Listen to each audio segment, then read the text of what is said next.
Hi, good afternoon. This is Ned Oshiro. I'm here to help you improve your English. こんにちは、ネッドです。今日はですね、先日友人や知人に英語に関する、英語の勉強の仕方に関するビデオを送ったんですが、その中の一人がですね、もっと簡単な英語の勉強の仕方がないかということを質問してきたもんですから、これに対する答えとしてですね、返事としてちょっと今日のビデオを作りました。ただし今回はですね、すべて英語でちょっと説明しようかなと思っています。Hi, I'm Ned. I'm sent out to my friends a number of videos I made regarding how to learn English by yourself, which cover from the basic must of pronunciation to phonetics. Major changes occurred in real English conversation compared with written English, such as linking or contractions of words. But some of the reactions from the friends were, learning all those things are too much and would take too much time. Isn't there any ways to learn English? Isn't there any simple ways to learn English? So today, I'd like to share with you some of my hands-on experiences which might be helpful in finding out real simple but very effective ways to learn English. Before directly diving into the simple English learning method, I'd like to relate some inspiring anecdotes about how immigrants were learning English in the US. As you may know, hundreds of thousands of immigrants come to the United States every year. Many of them then don't know how to speak English, so they have to learn the language, or they would have a major difficulty in making a living in the US. What I witnessed is how these immigrants were learning English. When I was visiting my American friend's house, his mother asked me if I would be interested in attending an evening English class for immigrants. I said I'd love to. One night I went to some school building where this English class was held.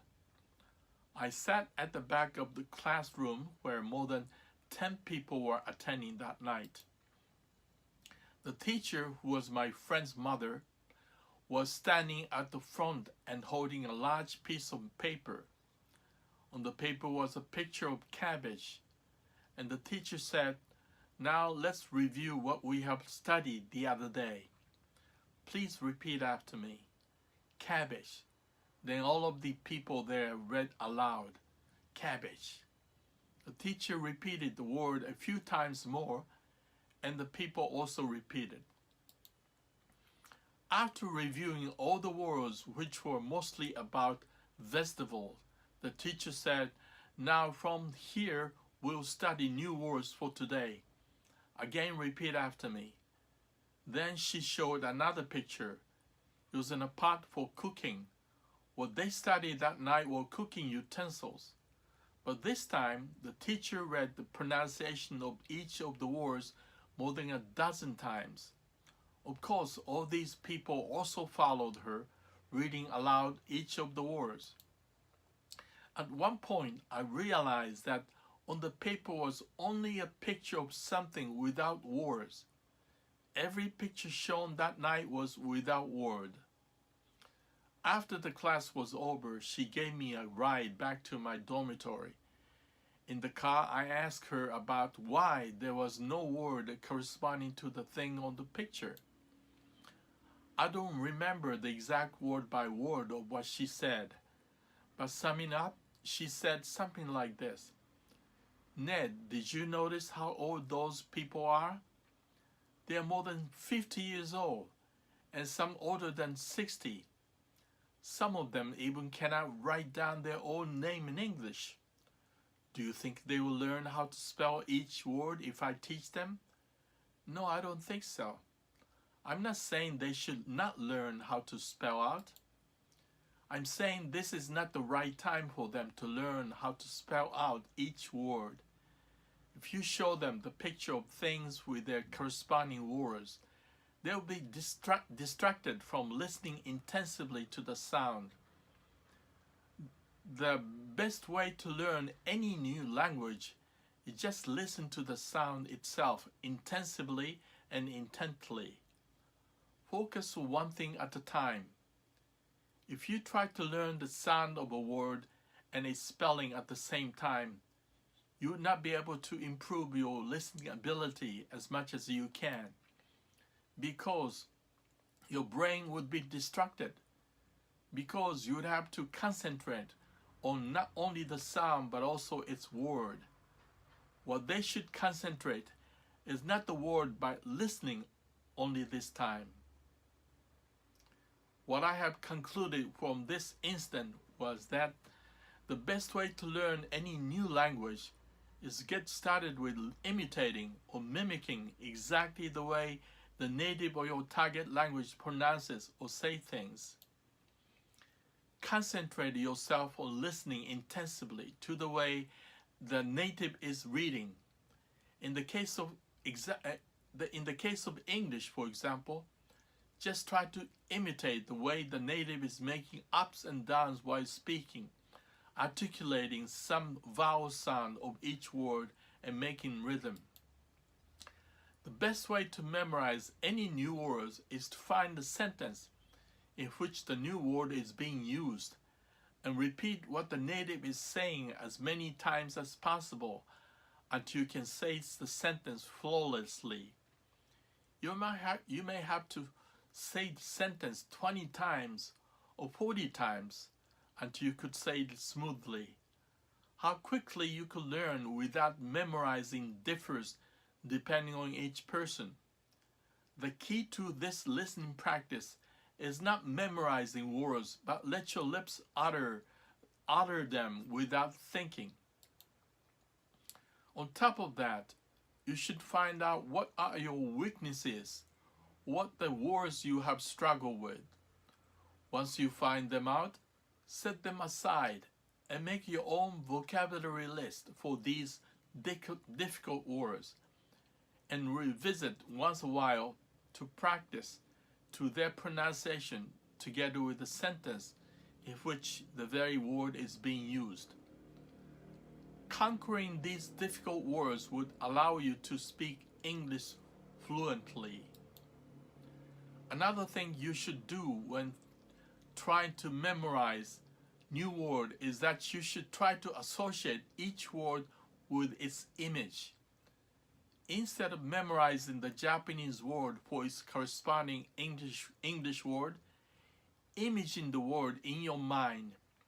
For example, if you want to learn the word of apple, image how the apple looks like.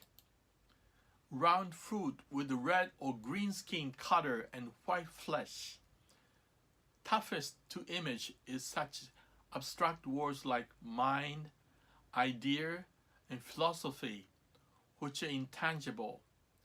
The way I do is just image the picture of heart for the word of mind, a person in a thinking pose with a question mark above the head for the word of idea, and philosopher looking person plus a book for the word of philosophy. Be creative with your own ways of imaging word you want to learn. Next thing you should do is to find out what makes you enjoy doing to the extent that you would even forget about eating. It could be watching a movie or TV drama in which your favorite actor or actress is starring. Or it could be music with your favorite singer. Or it could be cooking or sports or manga. If you can find something that makes you indulge yourself in doing things, that's the key to learning English within a short period of time. All you have to do is just connect what you love doing most with English learning. The most popular way of learning English is watching movies or TV dramas. You could get the DVD with both English and Japanese subtitles, or the cheapest way is to browse through the YouTube to find your favorite movies or TV dramas. Avoid science fiction or action movies because you hardly will be able to learn words useful in daily English conversation out of these kinds of motion pictures. Don't forget that you should find motion pictures with English subtitles at least, preferably with the original script you could download. The most important thing when you are browsing through the YouTube is to find a movie or TV drama where the English spoken or being used in the scenes matches the level of your English proficiency or understanding. The way to measure this is that if you cannot understand the English being spoken in these motion pictures more than 40%, you should let it go. It's not worth watching because it will be very stressful for you. Always watch a motion picture whose spoken English is just a bit above your English level of understanding. The main purpose of watching a motion picture is just to get yourself listened to and get yourself used to real English being spoken in daily conversations. First, watch it without the English subtitle to get the rough idea of what the motion picture is all about. Then listen to the first sentence and repeat it aloud. Remember to try to copy exactly the way the native is saying until you can say it smoothly. Then move on to the second sentence and repeat the practice until you can say it perfectly. Continue this exercise until the end of the motion picture story.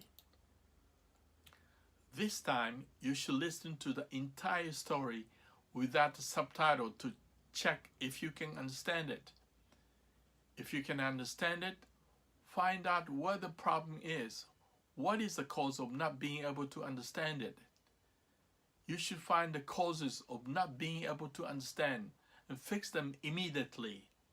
Don't put aside these issues because they would keep you from becoming a fluent English speaker. Since you have selected the story, who's spoken English just a little bit above the level of your English understanding, you should have no problem in understanding the story. Once you have finished one motion picture, now you can move on to another story. Continue to find a motion picture that is suitable for your English level. You can gradually increase the level of English difficulty of these motion pictures.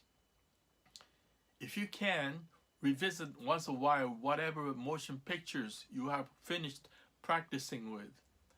This way you could implant firmly into your mind what you have learned. This also would greatly help you build confidence in yourself. Once you build your confidence, you would not be fearful of talking to any foreigner. This same method could be applied to any other subject that makes you enjoy doing, such as music, cooking, sports, or manga. You can find any topic or subject on the internet you could think of. Some non-Japanese have learned how to speak Japanese by watching a Japanese manga comic on YouTube. I'm sure that some of you have spent a lot of time on reading manga when you were young, or maybe you are still reading your favorite manga continuously even after you have grown up. This non-Japanese guy has learned Japanese speaking just by watching lots of mangas and repeating after what his favorite characters was saying. He can carry out the daily conversation in Japanese, but he hardly can write the kanji, which he said was quite difficult to learn. What I'm trying to get at here is find the way you love doing most.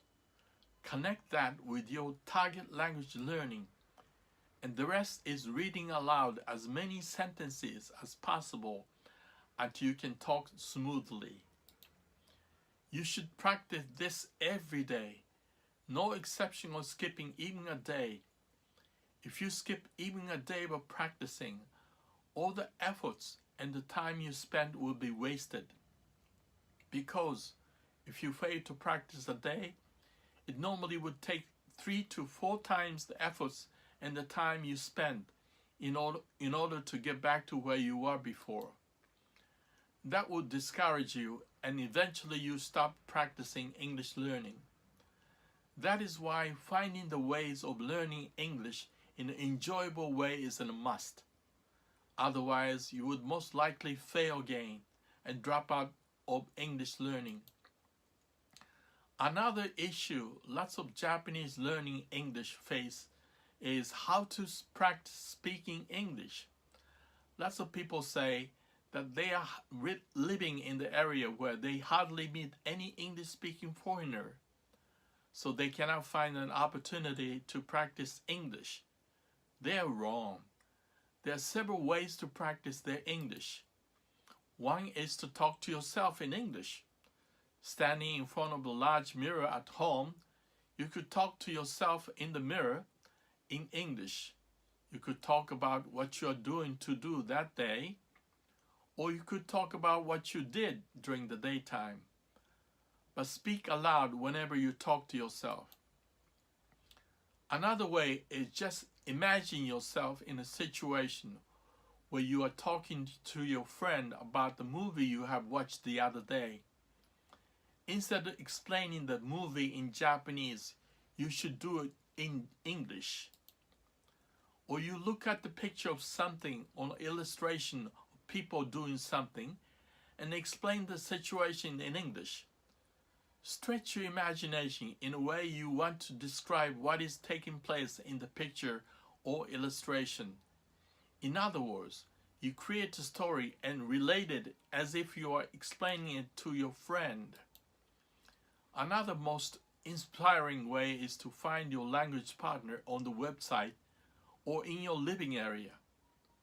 The person does not have to be an English-speaking foreigner.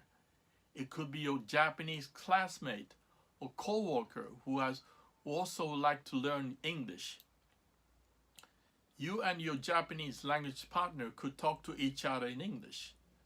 This way you would not feel as nervous as you would with a foreigner. Or you could find your non-Japanese language partner on the website.